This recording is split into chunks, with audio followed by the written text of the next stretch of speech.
It was a Sunday morning in our quiet cul-de-sac in Chandler, Arizona, the kind of day where the sun barely peeked over the horizon, birds chirped, and sprinklers whispered across manicured lawns.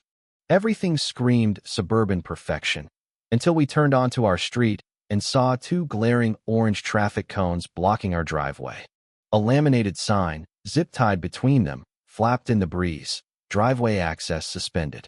HOA enforcement notice. Unauthorized modification under review. My mom, Sarah, gripped the steering wheel, her knuckles pale. She'd just finished a grueling 12-hour shift at the hospital, her second in a row. Her eyes were bloodshot, her hair slipping from its bun. All she wanted was to pull into our driveway, kick off her shoes, and collapse. Instead, we stared at the cones like they were a sick prank. "Is this for real?" she whispered, her voice heavy with exhaustion. I hopped out to check the sign. It was no joke, stamped with the HOA's logo and dripping with passive-aggressive jargon. The violation? Unauthorized driveway resurfacing with unapproved materials. Bullshit. We'd hired the same company that sealed 3 other driveways on our street. Same black sealant, same process. The only difference? We submitted the HOA form a week in advance instead of 2.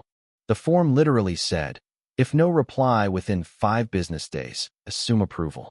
We waited 7. No response. So we went ahead. And now this.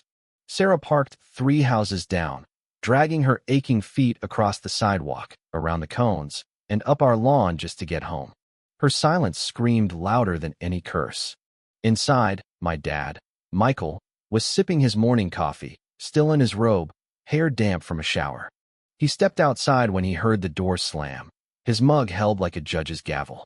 His eyes locked on the sign, scanning it with the precision of a predator. "Was this Lisa?" he asked, voice low, steady. Sarah nodded. Lisa Harper, 59, self-crowned dictator of our HOA. Pastel tracksuits, fake pearls, and a clipboard she wielded like a scepter. She wasn't just on the board, she was the board. The others were puppets.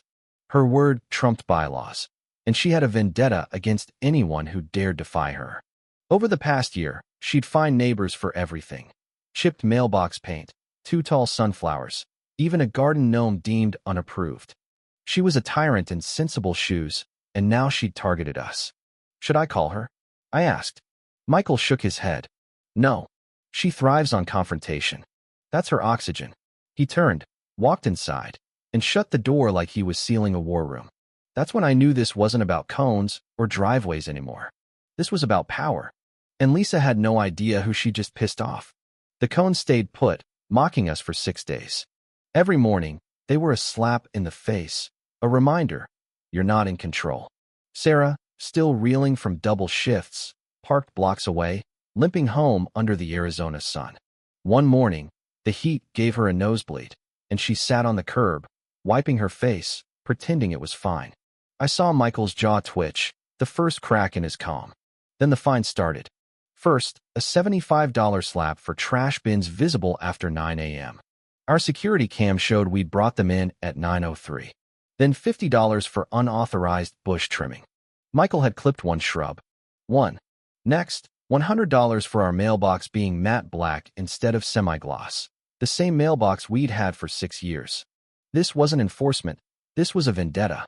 Lisa was weaponizing the rulebook, and she was loving every second.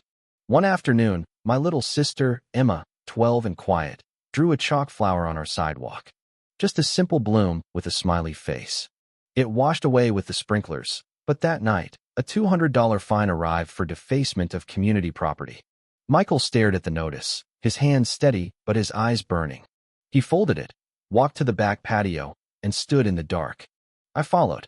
"Dad," I said. He didn't answer at first, just stared at the street. Then, quietly, "You know what infuriates me? They think we won't fight back. Most people don't. It's easier to pay than to challenge."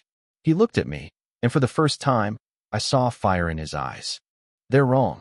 Michael wasn't just a banker, like everyone assumed. He was a senior mortgage risk and compliance officer for a major financial network in the Southwest. He audited HOA-linked properties, flagged lending discrepancies, and could stall a loan with a single signature. He never brought work home, until now. That night, he locked himself in his office, laptop glowing, documents sprawling. He wasn't chasing fines anymore. He was digging into mortgage records and the HOA's public charter. Lisa had been sloppy. In the past year, the HOA spent $27,000 on landscaping and community wellness, including an off-site spa trip, dinner vouchers for board members, and branded folding chairs. No votes. No contractor approvals. It wasn't just petty, it was potentially illegal. The next weekend, my grandma, Ruth, 70 and fierce, visited. She hobbled up the sidewalk with her cane, saw the cones, and snapped, "What the hell is this?" She tried to step over one and nearly fell. Michael caught her arm, his face unreadable. That was it. He filed a city complaint the next morning.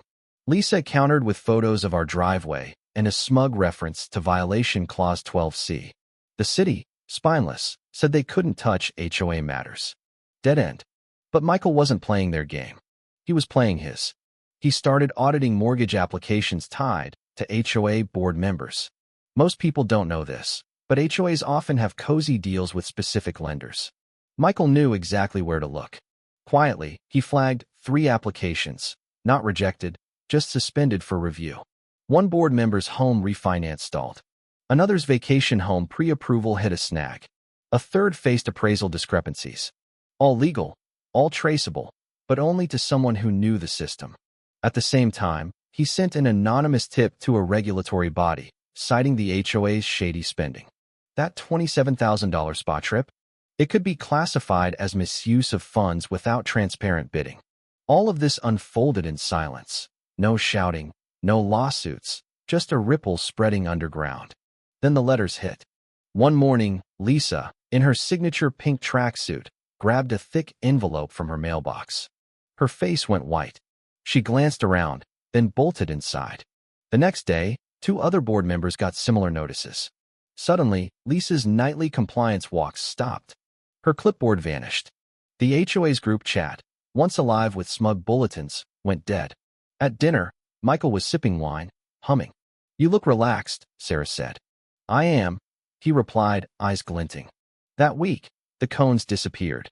No explanation, no apology, just gone. The sign was nowhere to be found. The HOA had backed down without admitting defeat. We didn't touch the cones, didn't gloat. Michael just nodded at the empty driveway and went back to work. Friday brought a knock. A woman, mid-50s, glasses, soft cardigan, stood on our porch. "I'm Ellen, interim HOA president," she said. Lisa had stepped down for health reasons. 2 others resigned. Ellen handed Michael a formal apology for the misunderstanding and a homemade peach pie. Michael thanked her, calm as ever. He didn't mention the audit, the flagged loans, or the regulatory tip. He didn't need to. The silence held. No more fines, no more cones, no more Lisa strutting with her clipboard. Her hydrangeas wilted, her blinds stayed shut. Inside our house, peace returned. Emma drew a giant chalk sun on the driveway. Michael played piano after dinner, the notes light and free. One evening, I found him on the patio, mug in hand, watching the sunset. He smiled faintly. I hoped I wouldn't have to. Why not just report them outright? He tapped his temple. People like Lisa think power is in titles and rules. Real power is knowing where the wires connect. He looked at the quiet street. This wasn't about revenge or lawsuits. It was about a family reclaiming their peace. A mom walking straight to her driveway. A kid drawing chalk flowers without fear. A man sipping coffee, knowing no one would dare challenge him. What do you think? Was Michael's silent war justified, or did he cross a line? Hit that like button if you're Team Michael, and subscribe for more real-life drama.